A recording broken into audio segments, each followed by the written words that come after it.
Okay, guys. So I I just want to find a different content.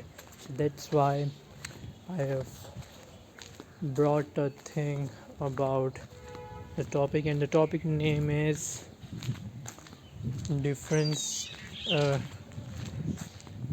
merits and demerits of spoon feeding.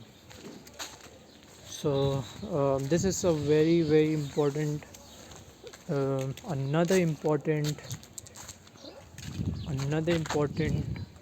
thing in life. And why it is important? Because this thing has taken so many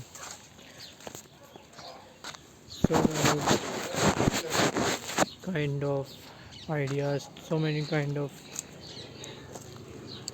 thoughts in someone's mind. So this thing has taken so many thoughts in everyone's mind, like, uh, what is the merit and demerit of spoon feeding. So let me tell you the merit.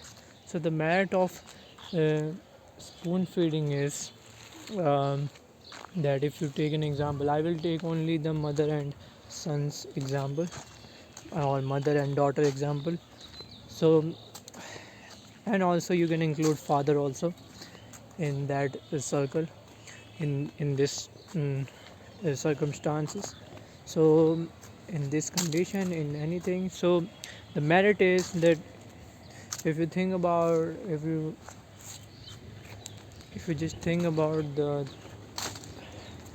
mother and son or daughter relationship, so you will find that spoon feeding is the good thing which helps your child to get a help from his his or her parents, and that helps him or her to progress more and to know the things, and he or she follows the good things, and he or she able to know the method to do a thing, like, math calculation, or to learn science, or to score good marks in subjects. And parents can help in this condition.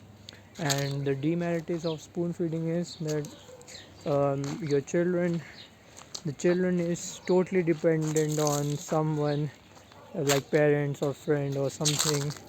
So they're dependent on someone who makes their work easy.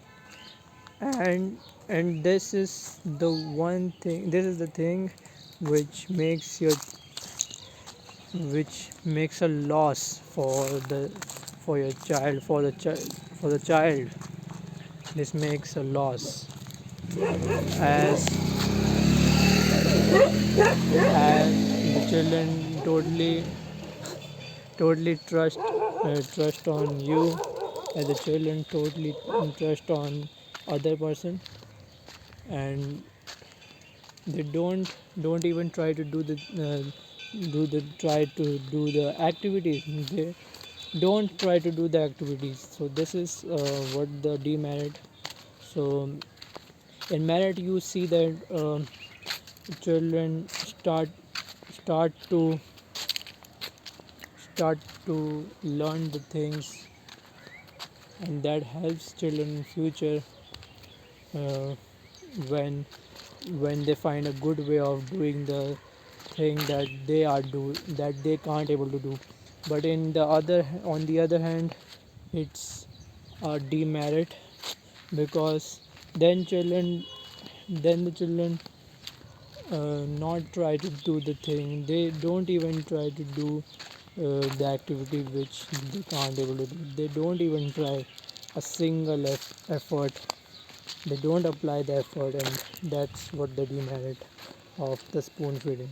So hope you understand the merit and demerit of spoon feeding.